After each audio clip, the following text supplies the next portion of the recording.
Magandang gabi po sa ating lahat. Pagpalain po tayo ng ating Panginoon. Kamusta po kayo? I hope and pray that you are doing fine. I know sa mga oras po ito, marami na po sa ating mga kapatiran ang namamahinga na. Sweet dreams po. Sa mga gising, again, same invitation po, extending to everyone. Let us join together sa ating pong devotional. Binabati ko po ng isang mapagpalang gabi ang lahat po ng ating mga brethren from Luzon, Visayas, and Mindanao. Likewise, sa lahat po ng naaabot ng programang ito sa iba't ibang panig po ng mundo. God bless you and keep you, and let His face shine up upon you, and He will always give you peace. Welcome po sa ating live devotional program, Into His Presence.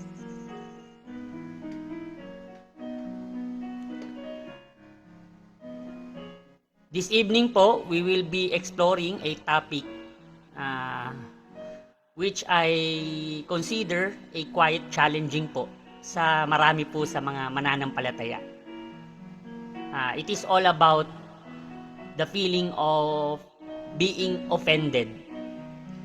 And hindi lang po simpleng offense by somebody else, by our common human being, pero yung pong feeling na na-offend ka ng Diyos. Have you been offended by God? So ladies and gentlemen of God, I'm requesting everyone to settle down and let us pray. Our most precious and loving Father, thank you so much, O God, for this wonderful evening that you have given us. Thank you for the great and mighty things that you have done sa buhay po namin na iyong mga anak.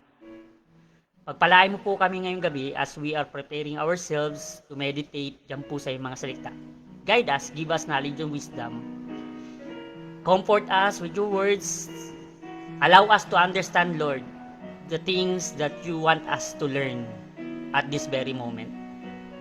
Let your Holy Spirit within us move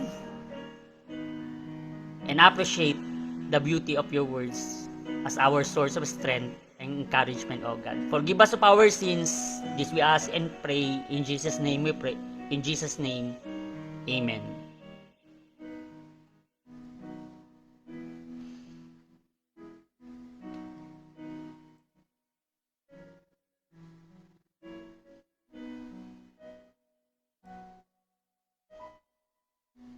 Hello po uli.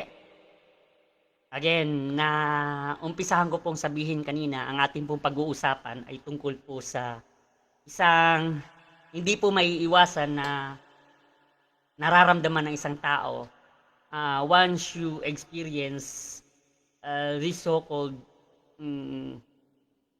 great challenge sa buhay mo bilang isang Kristiyano. So yung pong feeling na parang you are offended. And sabi ko po kanina, hindi lang po tao, kundi mismo naramdaman mo, you were offended by God. Pwede po bang mangyari yon? Imagine mo po na meron ka pong isang loyal friend, someone you have trusted for years, or either classmate mo kung ikaw ay estudyante, or kasama mo sa trabaho, or sa kapamilya mo o kamag-anak mo, you can be friend with someone else, at kaibigan po sa loob ng iglesia na pinagkakatiwalaan mo. Then one day, na-realize mo na ito palang taong ito na binigyan mo ng buong pagtitiwala ay meron palang sinasabing mga hindi maganda, okay, kapag nakatalikod ka. So ano po ang mararamdaman mo? Siyempre, ang unang-una, napaka-unfair. It's so cruel. Bakit po? Kasi pinagkatiwalaan mo, ibinigay mo yung buong kalooban mo sa kanya, thinking na siya ay totoo sa'yo. So, it will really hurt you. And at the same time, it will make you confused. Bakit? Yun po ang matatanong mo. So, you will find yourself in the middle of nowhere thinking kung ah, bakit ito nangyari. Lalong-lalo pa, nagmula pa sa tao na inaasahan mong siya yung ah, tutulong sa'yo, siya yung pwedeng umakay sa'yo in times na ikaw po ay nasa sitwasyon na hindi maganda. 'Di ba? So, you will get offended. So, have you ever experienced, on the other hand po, something similar sa relation po natin sa tao? So, ito naman po, yung relationship natin sa Diyos. Was there any chances po na nagtanong ka sa Panginoon na, bakit Lord? Bakit ganito? Na-offend ako. You know, the Bible is telling us that even the most devoted po na followers ni Jesus Christ, nag-struggle po. Yung pong feelings ng na-offend siya. Okay? Hindi po na-offend ng isang tao, kundi na-offend siya mismo ng Panginoon. So, have you ever questioned po yung mga action ng Diyos sa ating buhay? Yung mga bagay-bagay na ini-expect mo dahil ibinigay mo ang lahat ng pagtitiwala mo sa Panginoon, and yet the things that you are expecting is hindi po ang nangyari. So you will feel something bad, di ba? So magtatanong ka later on na, was you really working, Lord? Na talagang nandiyan ka po ba talaga? Nakikinig ka? Mapapagkatiwalaan po talaga kita, Panginoon. So kung ganito po yung karanasan natin, well, pwede po nating aminin sa sarili natin. Huwag po tayong mag-alanganin na sabihin sa Panginoon, Lord, I have been offended. Kasi we are not alone in experiencing this feeling. The Bible tells us of many faithful people po who grappled na naka-experience po ng ganitong klaseng pakiramdam. So ngayong gabi, we will explore this challenging topic po para po ma-discover natin kung paano po natin ina-navigate yung mga moment sa ating faith journey once we experience this kind of feeling. Okay? Lalong-lalo na po as regards to our relationship sa Panginoon. Basahin po natin yung sinulat dyan sa Matthew chapter 11 verse 6. Ang sabi po dyan, and blessed is he whosoever shall not be offended in me. Ito po yung mga salita na ibinahagi ng ating Panginoon. So ano po yung context nito? Historically, na-mention po dito si John the Baptist. Kilala naman po natin siya, di ba? Siya yung pong sinasabi sa Biblia na tao na nandyan po sa wilderness, sumisigaw na prepare ye the way of the Lord. So referring po siya doon sa taong naghanda po sa Panginoon, lalong-lalo na sa araw po na nalalapit na ang personal ministry ng ating Panginoon. You know, based po sa sinabi ng Biblia, John the Baptist devoted his life, his entire life in serving God. Lahat po siguro, effort, energy, time, pati po yung sakit sa katawan, gutom, naranasan niya lahat just to be effective po sa gawain o sa responsibility na inatag po ng Panginoon dyan sa kanyang balikat.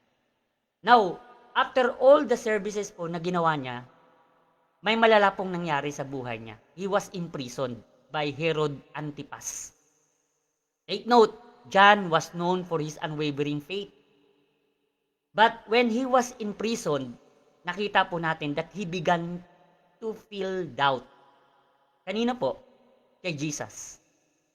Nagtanong po siya, was Jesus Christ the Messiah?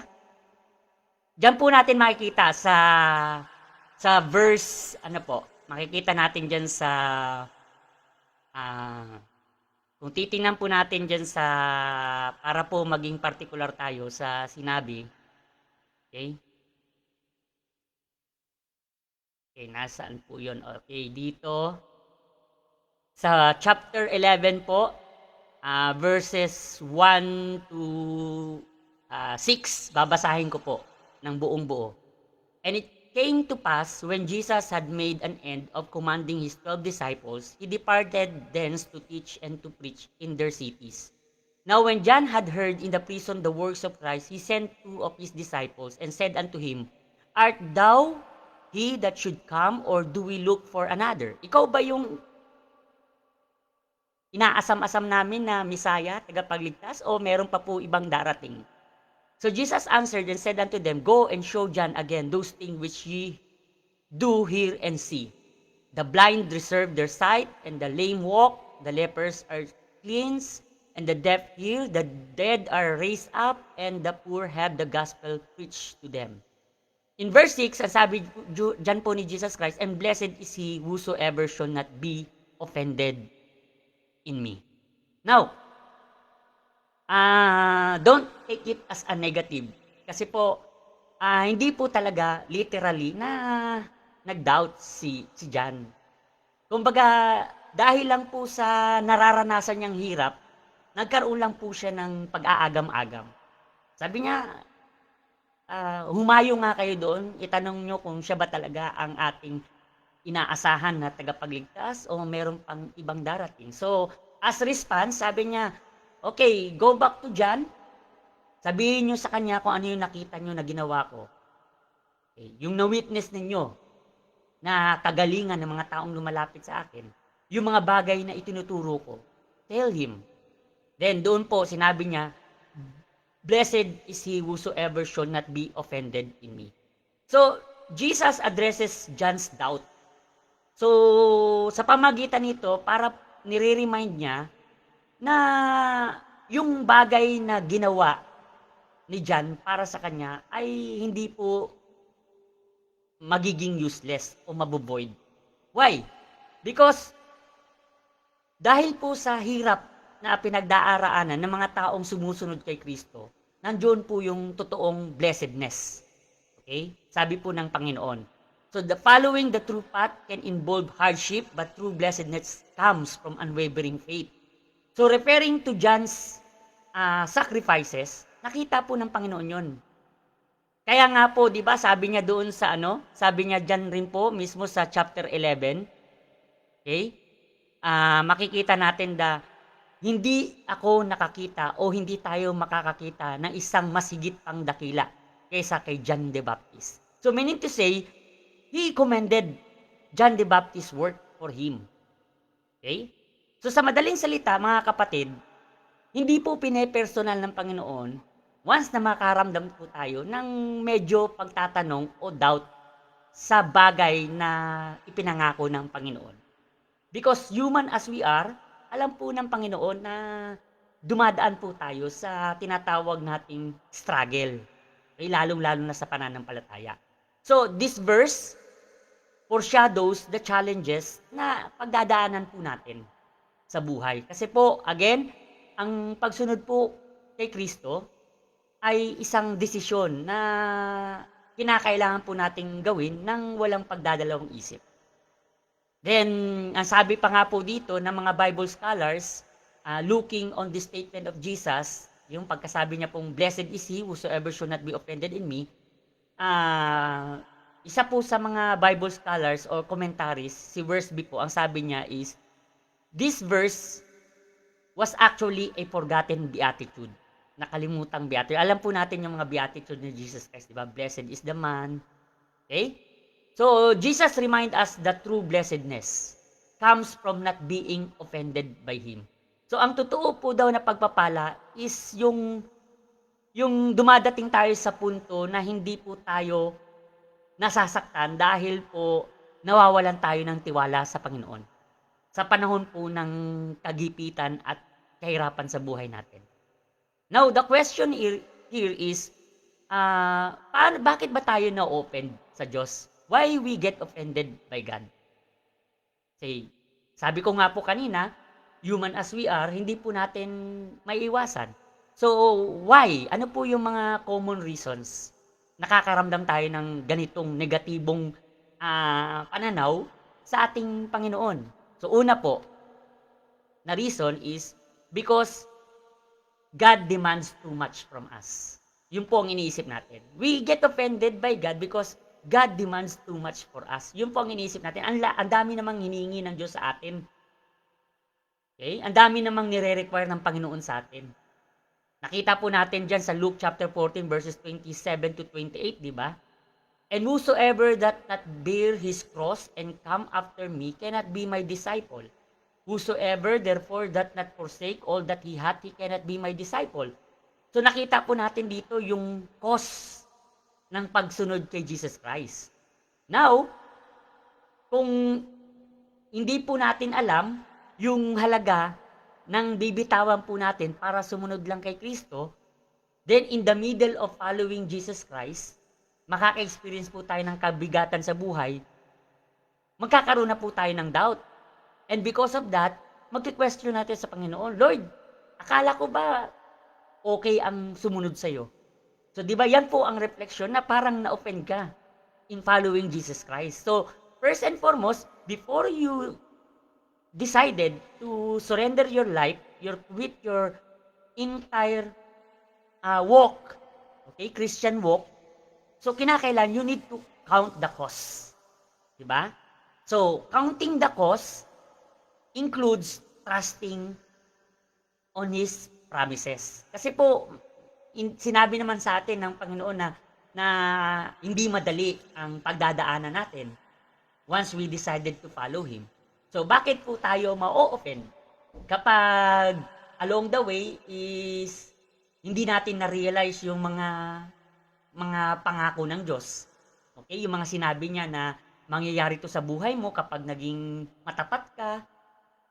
Okay? Darating sa buhay mo ang mga pagpapala kapag ibinigay mo ang iyong oras, panahon, at lahat ng bagay na pwede mong ibigay sa kanyang ministry, and yet, nakita mo na parang walang nangyari. So, kumbaga, papasok sa yung konsepto na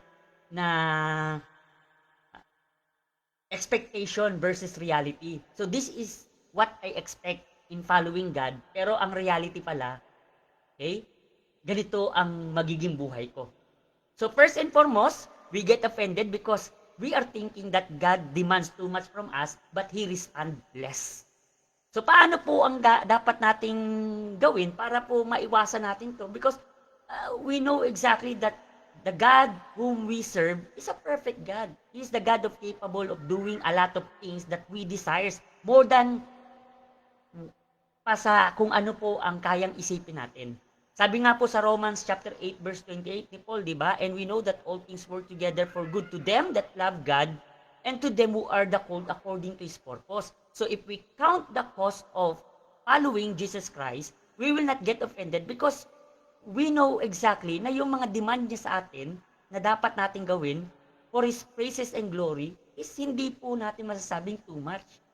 Mas too much pa nga po yung ginawa ng Panginoon para sa atin, para maka-experience po tayo ng kaligtasan, di ba? Ano na lang po yung panahon, oras at hirap na daranasin natin sa pagsunod lang po dyan sa kanyang pong mga layunin sa ating buhay.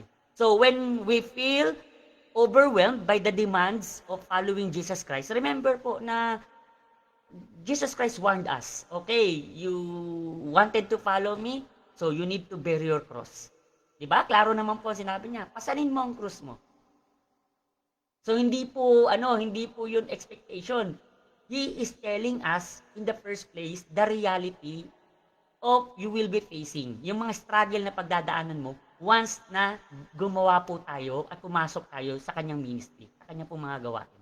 So instead of focusing on the sacrifices na ibinibigay natin sa kanya, let us choose to trust God.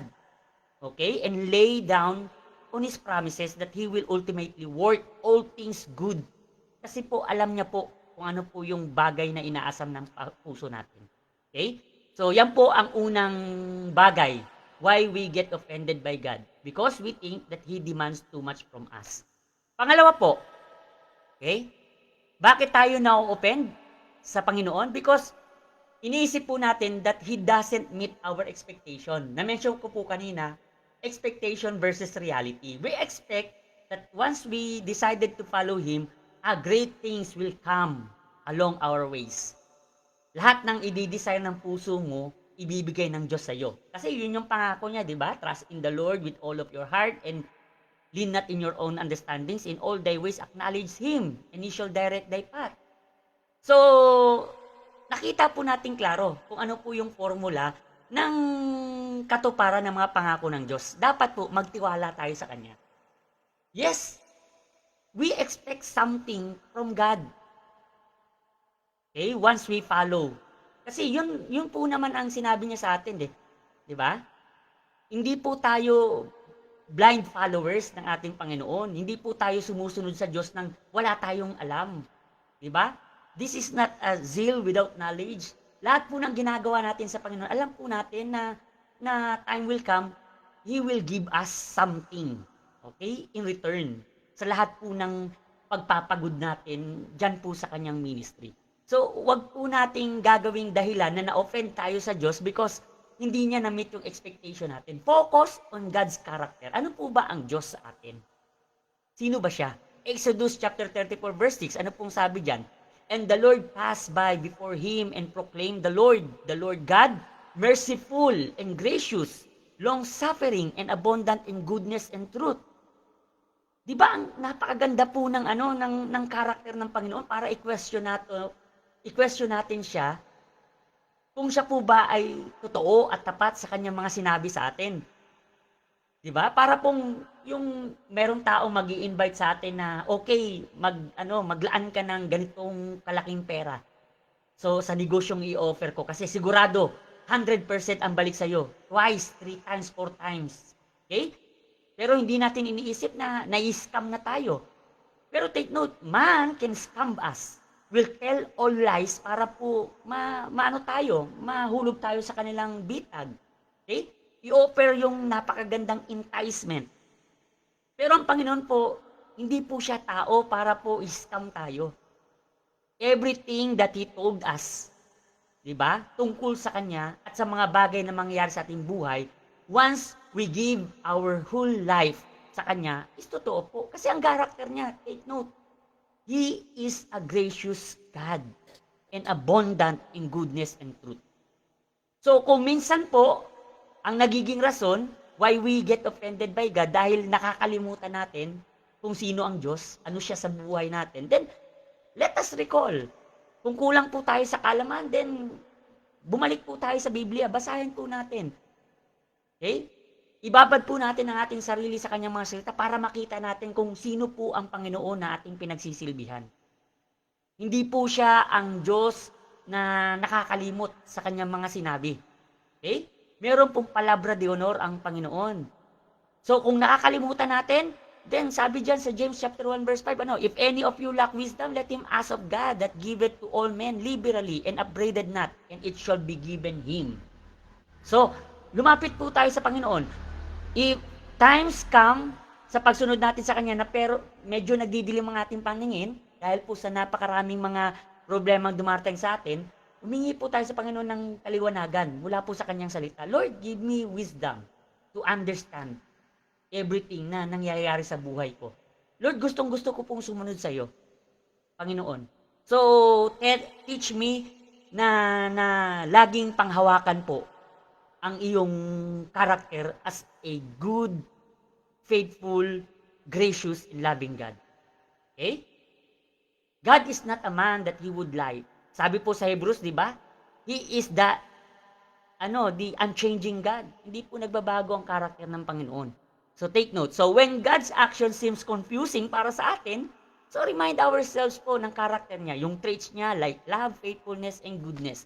Dahil hindi po tayo magkakamali. Hindi po natin iisipin na mali yung expectation natin sa mga bagay tungkol sa Diyos. So seek understanding through prayer and studying the scripture. Tulad po na sinabi ko kanina, nakakalimot tayo siguro dahil unang-una, wala na po tayo o kulang na tayo sa oras, sa panahon na inalalagay po natin sa pagdarasal o kaya sa pagbabasa po ng Biblia. Remember that God's ways are higher than our own. So we expect, because ang ginagawa po nating yardstick sa mga bagay is yung ating pong measurement. Pero take note, hindi po natin pwedeng ikahon ang Diyos sa ating expectation. Hindi po siya confined sa ating kaisipan. Our thoughts is not your thoughts and our ways is not His way. Diba? So, ang Diyos po ay Diyos. So, pagkatiwalaan po natin siya. Okay? So, ang pangatlo po, why there are lots of Christians or children of God na na-offend sa Diyos? Because hindi lang po dahil they think that God demands too much from them, hindi lang po dahil they thought that God does not meet their expectations. Ang ikatlo pong dahilan kung bakit na-offend sila is because they thought that God doesn't show up on time. Balikan po natin yung dumating po si Jesus Christ doon po sa place nila Martha at Mary. Yung time po na namatay si namatay si Lazaro, yung best friend niya. 'Di ba? Parating pa lang po siya, sinalubong na siya ng kapatid ni Lazaro. Sabi, Panginoon, wala na po ang aming kapatid, ang iyong kaibigan. Kung nandito ka lang po sana, hindi to mangyayari. So, ano po ang makikita natin doon sa sinabi ng kapatid ni Lazaro? Well, he is trying to tell Jesus Christ na, Lord, ang bagal mong dumating. Huli ka na. Di ba may kasabihan po sa Pilipino na aanin pa ang damo kung patay na ang kabayo. Parang ginagamit natin po na prinsipyo yan when it comes to how God deals with us. Is God came late sa ating po mga karaingan sa buhay? Ano po ang sabi diyan sa Psalms 40 verse 1? I waited patiently for the Lord, and He inclined unto me and heard my cry. Ano po ang dahilan bakit dumadating sa punto po na ating isipan ay nagda-doubt po kung ang Diyos ba ay talagang dumarating on time o nakikinig talaga sa bawat araw o oras ng ating buhay kapag tumatawag tayo sa Kanya? May mga panahon po sa buhay natin na siguro naiinip na tayo. So sabi po ni David, the only way for us to receive God's response to all of our requests dyan po sa Kanya is to become patient. Yung po ang the best character na dapat po nating i-display. Bilang anak po ng Diyos, dapat ipakita po natin yung isang bunga ng Espiritu. Ano po yun? Yung pasensya. Sabi nga po natin, di ba? Patience is a virtue. And above all, patience must be the character na kinakailangan pong ating i-manifest sa ating buhay. Dahil po dito masusukat ang ating pong pagtitiwala sa Panginoon. If we will patiently wait on God, we will trust on His sovereignty. Alam po natin na ang Diyos po ang may hawak ng panahon at oras at hindi po tayo. So wag po natin diktahan ang oras ng Panginoon ayon po sa ating oras, because God is always on time. He will never show up late. Okay? So, don't get offended kung huli nang dumating sa tingin mo, huli nang ang response ni God. Aanin ko pa po itong sagot mo, Panginoon. Aanin ko pa po itong answer sa prayer ko, huli na. Lord, ang tagal ko na nag-pray na sana maging ganito ang buhay ko, and yet until now, wala pa rin. So, kailan ka ba kikilos? So, you will be offended by God's delays, di ba?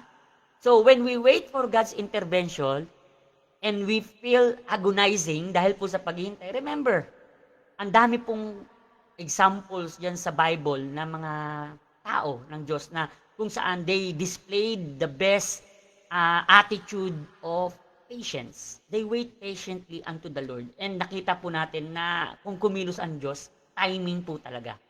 Okay? God always work in a perfect timing. So, trust in His sovereignty. Atin pong laging isik yung patience through prayer, and let us focus on God's promises in our lives. So, yun po yung tatlong reason why we get offended by God, why there are lots of children, why there are many children of God, mga Kristiyano po, mga anak ng Diyos, mga membro sa church, na kung saan na-offend po dyan sa Panginoon. Because, again, we think that God demands too much from us. Pangalawa po, we think that He doesn't meet our expectations. And pangatlo po, we think that He doesn't show up on time. So, following Jesus requires commitment and accepting po yung mga challenges sa buhay. Yan po ang sinabi niya kay John as response, di ba? Blessed are those who are not offended of me. Take note of that. So, God's plans and purposes are beyond our full understanding. Kumikilos ang Diyos sa paraan na hindi po natin nakikita. So, hayaan po natin siyang magkamada ng lahat ng bagay. Alam po niya kung ano po ang desire ng ating mga puso. If we can only trust in His wisdom and goodness, makikita po natin na payapa po tayo, relax po tayo sa ating Kristiyanong pamumuhay at nagagawa po natin ng walang sagabal, tuloy-tuloy ang ministry po na kanyang inatang sa bawat isa sa atin. So, God is always faithful. Even when it feels like iniisip natin na He is not. Okay? So, before we close, let's reflect on the message of God tonight. So, dumarating po ba sa punto na ang puso natin ay nag-harbor po ng resentment towards God? Nagtatampo na po ba tayo sa Panginoon? So release it. Ibigay mo po. Take it to the Lord in prayer. Remember, He desires a relationship with us. So we must desire a strong relationship with God. Let us build on trust and love para po sa Panginoon. Let us open our heart to Him and allow Him na ipakita niya kung gaano po siya katapat sa bawat isa natin. So remember, ladies and gentlemen of God, we may feel offended, but ang kanya pong salita, blessed are those who are not offended of me. So maraming salamat po sa pagsamang muli, sa paghihimay-himay po ng kanyang mga salita ngayong gabi. Naway na-bless po tayo and let us take His word as a source of our encouragement na dito po sa buhay na sobrang daming struggle na pinagdadaanan, lagi po nating ituon ang ating mata ng pananampalataya dyan sa Panginoon. Just look unto Jesus, the author and the finisher of our faith. And if we will just entrust Him for everything, we will not get offended by God. Take note, what we expect from God, okay? More than pa po dyan ang gagawin niya. More than pa po dyan. Yan po ang kanyang promise sa bawat isa sa atin. So, let us pray and thank God for the message na ating pong narinig at napag-usapan ngayong gabi.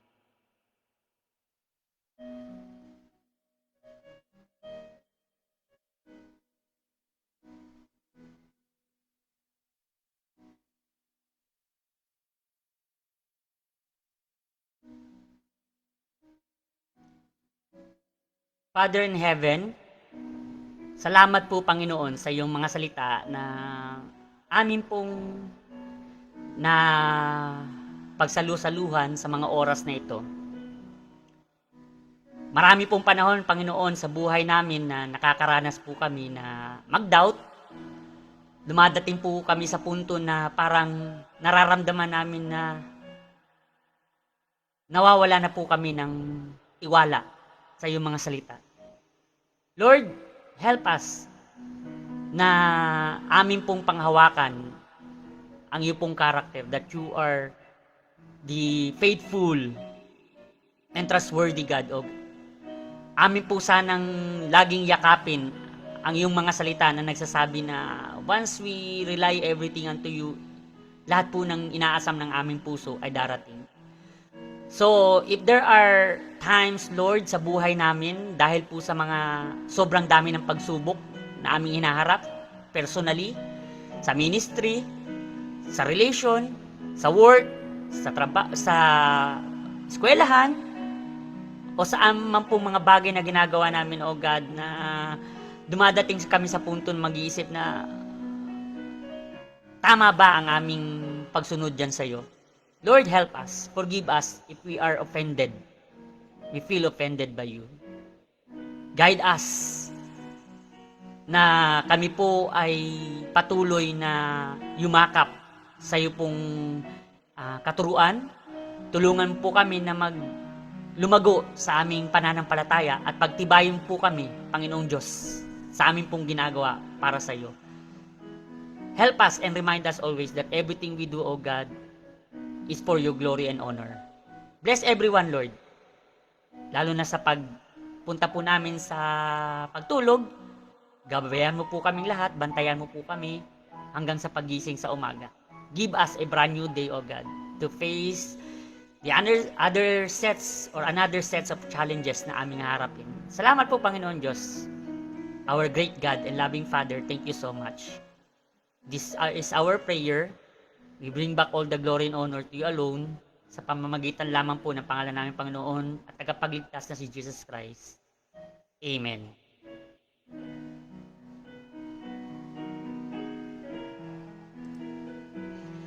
Muli, maraming salamat po. Magsama-sama tayo sa mga susunod na gabi kung pahihintulutan po ng ating Panginoon. God bless us all. This is our live devotional program into His presence. To God be the glory.